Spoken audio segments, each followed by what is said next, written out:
Nos murs ont des oreilles. Bonjour. Bienvenue sur le podcast du Conservatoire. Une fois n'est pas coutume, je reçois aujourd'hui non pas des professeurs pour parler d'un prochain concert, mais des élèves. Alors des élèves adultes, parce qu'effectivement, il y a des élèves adultes au Conservatoire.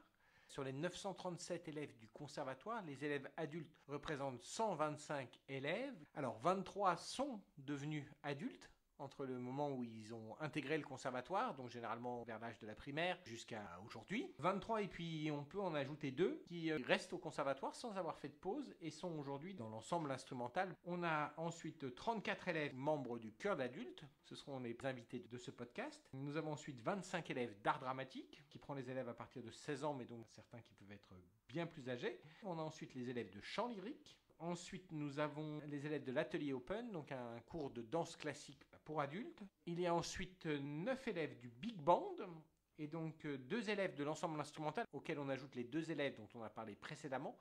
Et on a ensuite 2 élèves qui sont en musique assistée par ordinateur. Sachant qu'effectivement, en art dramatique, en chant lyrique, ce sont des disciplines vraiment spécifiques, donc dans lesquelles le recrutement est déjà en cours, l'atelier Open de même. Mais effectivement, le conservatoire est tout à fait ouvert à accueillir d'autres élèves, que ce soit dans le chœur d'adultes, alors notamment des voix d'hommes et de ténors, mais pas seulement, mais aussi pour l'ensemble instrumental, à cordes. Donc si vous êtes violoniste, altiste, violoncelliste, contrebassiste, vous êtes les bienvenus. Et puis dans le big band, là ça concerne donc évidemment plutôt les instruments à vent, ainsi que guitare et percussion. Donc si vous faites partie de ces catégories-là, vous êtes aussi les bienvenus dans les pratiques collectives du conservatoire. Élèves adultes qui vont nous parler de pourquoi ils sont inscrits au conservatoire, qu'est-ce que ça leur apporte, et donc tout ça, on en parle ensemble. Bonjour Thibaut. Bonjour. Thibaut, vous avez 47 ans, vous êtes vincénois, vous êtes membre du chœur d'adultes depuis 3 ans. Je pratique aussi la guitare. Vous êtes élève de l'AMAC aussi, Oui. l'association de la musique pour adultes au conservatoire. Bonjour Patricia. Bonjour. Membre du chœur d'adultes depuis septembre 2014. 10 ans que vous êtes membre du chœur d'adultes. Vous avez, est-ce qu'on peut le dire, 71 ans? Oui, tout à fait. Ouais. Vous n'êtes pas la doyenne, hein, loin de là. Bonjour Émilie. Bonjour, bonjour. Je fais une formation en alternance en tant que secrétaire assistante. Émilie, qui a 22 ans, qui est membre du chœur d'adultes pour la 2e année consécutive, élève du conservatoire depuis 2008, puisqu'elle a fait de la flûte pendant 6 ans, qu'elle a fait du violon pendant 5 ans, et de l'alto pendant 2 ans. Et je continue de faire de l'alto à la MAC. Comment vous est venue l'idée de devenir membre du chœur d'adultes? J'ai pratiqué plus jeune le violon au conservatoire, donc j'étais pas sur Vincennes à ce moment-là, mais j'avais donc un passé de musicien amateur et j'ai également des parents qui chantent. Voilà, ça a été difficile pour moi quand j'ai eu ma vie d'adulte de pouvoir continuer le violon qui demandait beaucoup de temps, qui était aussi physiquement éprouvant pour moi. Et donc naturellement, j'ai cherché d'autres activités musicales parce que c'est quelque chose qui me tient à cœur dans mon quotidien d'avoir la musique présente. Et j'ai été finalement débauché lors des journées de l'association il y a 3 ans par une personne du chœur qui recherchait à renforcer la partie homme. On manque toujours un petit peu d'hommes dans les chœurs. Et j'ai commencé comme ça, voilà. J'avais jamais été dans un chœur et j'ai très vite accroché. Aujourd'hui, j'y suis vraiment très attaché, pleinement satisfait de ce que l'on y fait. Et puis l'ambiance du chœur, des horizons divers et variés, me convenait aussi. Et puis en plus, ça a l'avantage d'être proche de chez moi. Donc ça cochait vraiment toutes les cases. Émilie, il y a ta maman aussi, qui est membre du chœur, alors qu'elle est depuis très longtemps, puisqu'elle est depuis septembre 2011. Ça va, c'est pas trop difficile d'être avec sa maman dans le chœur? Ah non, c'est justement parce que j'étais avec ma maman dans le cœur que j'ai pu l'intégrer. Ma mère savait que le chant c'était quelque chose que j'aimais beaucoup. J'adorais chanter. C'est ma bouée de sauvetage. Donc elle m'a réinscrite au conservatoire. C'est vraiment quelque chose, quand j'étais en activité professionnelle, je suis chercheuse, j'avais une activité très intense. Et vraiment, ce chœur, pour moi, c'était un soulagement de pouvoir y aller une fois par semaine, parce que c'est à la fois une expérience humaine, on est ensemble, et puis une expérience aussi physique, puisque c'est quand même physique le chant, et aussi intellectuelle, puisqu'il y a du déchiffrage, il y a de la découverte d'œuvres qu'on ne connaît pas, de musique. Et donc c'est vraiment une expérience entière que je recommande vraiment à tout le monde. C'est formidable. Parce que la musique, c'est tellement important dans la vie, il faut... non seulement l'écouter, mais la pratiquer, ça fait qu'on l'entend différemment. Ça décuple un peu l'émotion qu'on peut avoir en écoutant de la musique. On vibre encore beaucoup plus qu'à une écoute simple. La musique, c'est un moment dans un monde qui est quand même très connecté, très agité. C'est un moment de se recentrer vraiment sur une activité où on doit se concentrer, où on est pleinement dans le présent. Et ça, pour moi, c'est vraiment très essentiel. Aujourd'hui, on a souvent 1000 choses en tête, et pouvoir se libérer de tout ça un temps dans la semaine, c'est quelque chose qui a beaucoup de valeur, qui est très reposant même.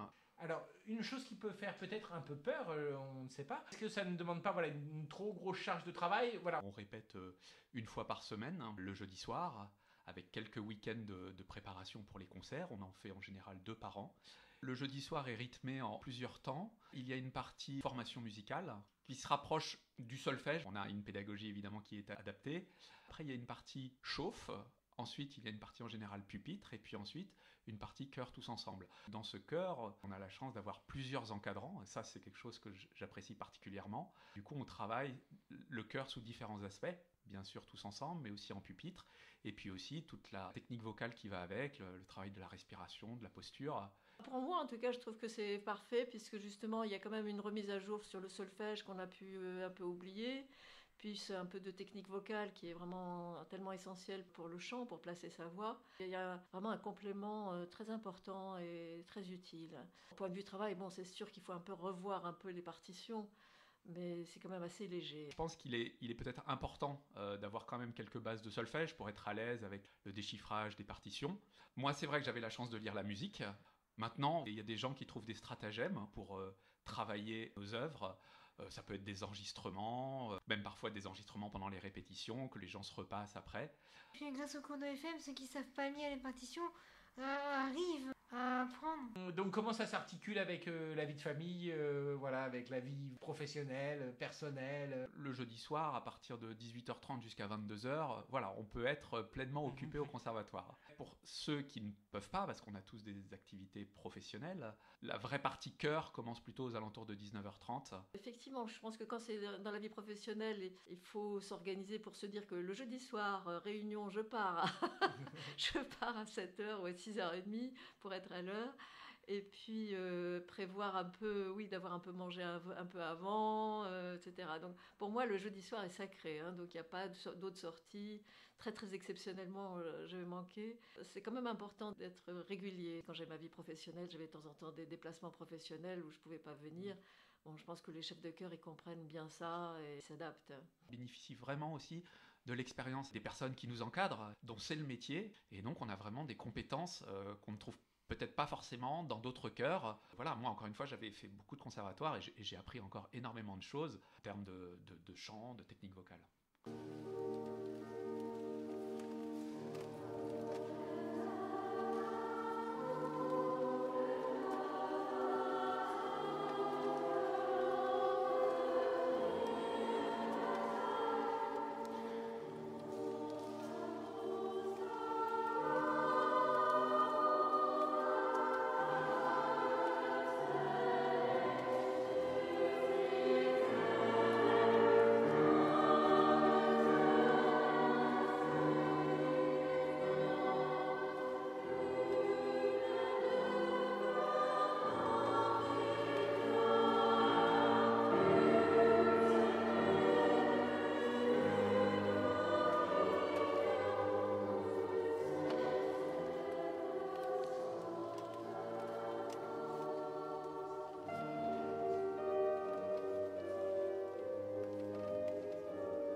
Et alors, au niveau des programmes, ça vous plaît? Qu'est-ce que vous aimez particulièrement? J'ai bien aimé Mozart, surtout parce que c'était mon premier concert en été. Ah oui, moi j'adore. En fait, j'adore découvrir des choses que je ne connais pas. On a chanté le Stabat Mater de Dvorak, que j'avais jamais écouté. Ça, c'est vraiment une découverte. On a chanté des compositeurs russes, Taneyev l'année dernière, qui étaient aussi des compositeurs que je ne connaissais pas. C'est formidable. Quand c'est des œuvres justement moins connues, je pense que à la fois c'est une découverte et puis une opportunité de les faire découvrir à d'autres gens.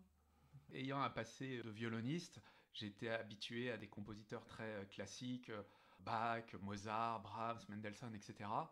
Et on en chante dans le chœur, bien sûr, mais on découvre aussi des œuvres de musiciens dont moi je n'avais jamais entendu parler, de la musique nordique. On a chanté du Taneyev aussi. Et ça, je crois qu'on le doit beaucoup à Maxime Giraud, le chef de chœur, qui nous apporte énormément sur l'aspect découverte d'œuvres musicales un peu insoupçonnées et qui sont vraiment très belles.